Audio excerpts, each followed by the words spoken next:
Hey everyone, it's Randy from My Southern Entertainment.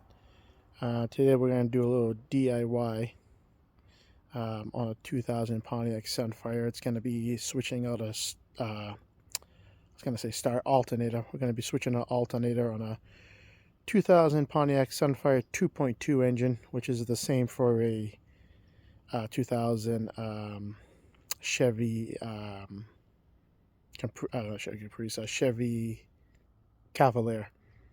I think it's from 97 to 2004. I could be wrong on that, but I'm pretty sure that's what I read before. But this is a 2000, so let's go take this apart. This is the starter. It's right on top. Pretty easy to do. First off, you got to disconnect the battery because you're working with electricity, and you don't want to short anything out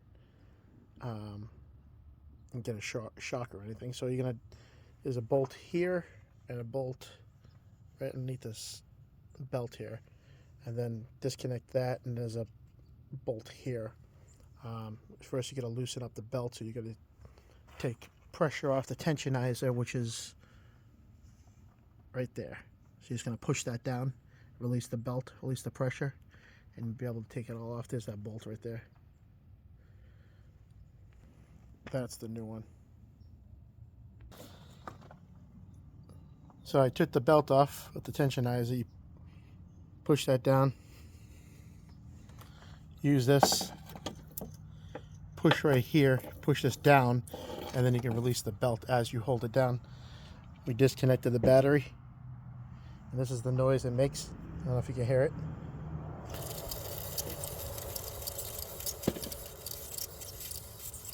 There must be bad bearings in it. So now we're going to use a 13 millimeter, and that's going to take off the two bolts. I had to call in a mechanic because I couldn't do it anymore, so I called in a mechanic. He's a professional mechanic. God darn it. Gosh darn it. Oh, fudge. Let's see if it's off. Hold on. Let's see. It's almost out.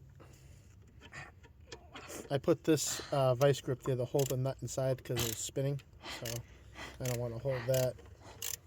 It's holding itself. This is great. I'm going to go inside. You tell me how it works out, okay? Hey. What?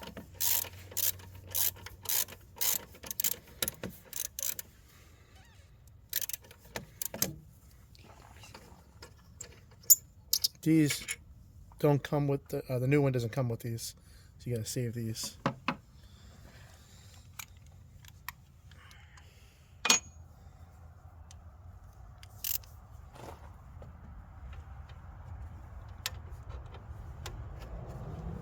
So the top one's a 13, and the bottom one's a 15. Why are you going so fast? I'm going to show it over here.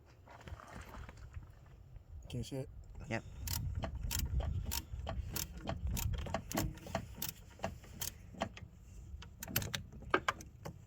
So we're going to use a 15 in a short extension. Let's see.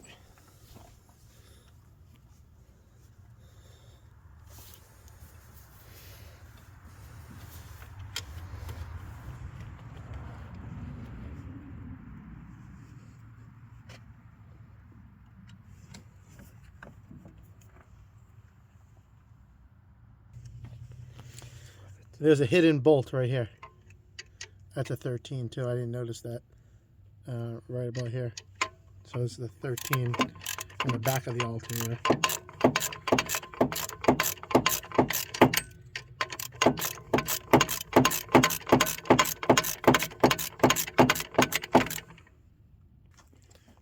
So we got the old one out. It's down there. Now we're going to put the new one in.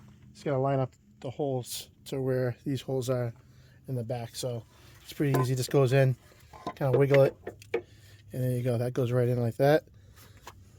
And then you get the back screw bolt. And that's going to go in the back here like that.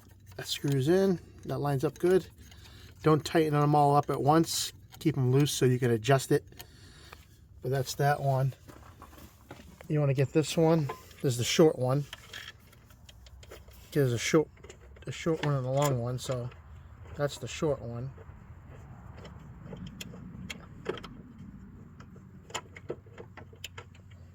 There we go. That goes in like that. And then this is the long one. This one goes on the bottom. And now that the bolts are in, you're just going to put your connector back in. You should hear it click like that. You take this is the thing that goes to the battery. This is what charges the battery, this part right here. So you take that and your nut that it came with. You screw that on.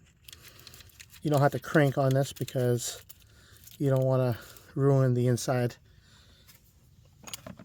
of the circuits. My phone's all dirty, it's actually fall. Yeah.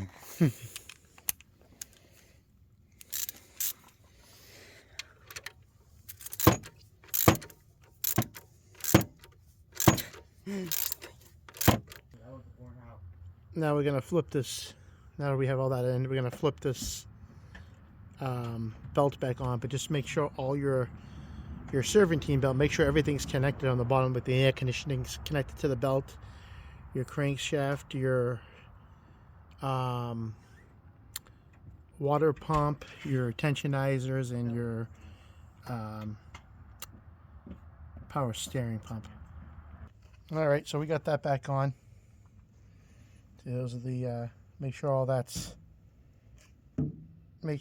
connected on there, the belts. See, your water pump, your power steering, and your tensionizers. Just make sure they're all on the way they're supposed to be. And now you just gotta plug in the battery, plug in the battery, and you should be all set.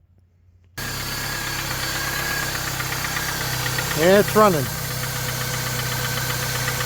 Everything's good. A little tapping in the engine, but these 4 cylinders, 2.2 engines, always tap when it's cold. This thing's been tapping since I had it with 10,000 miles on it. I got it at 10,000 miles on it. That's what these engines are known for, tapping until it gets warm, and then the tapping will go away. But there it is, all set. Alright, thanks everyone for watching. See you later, bye.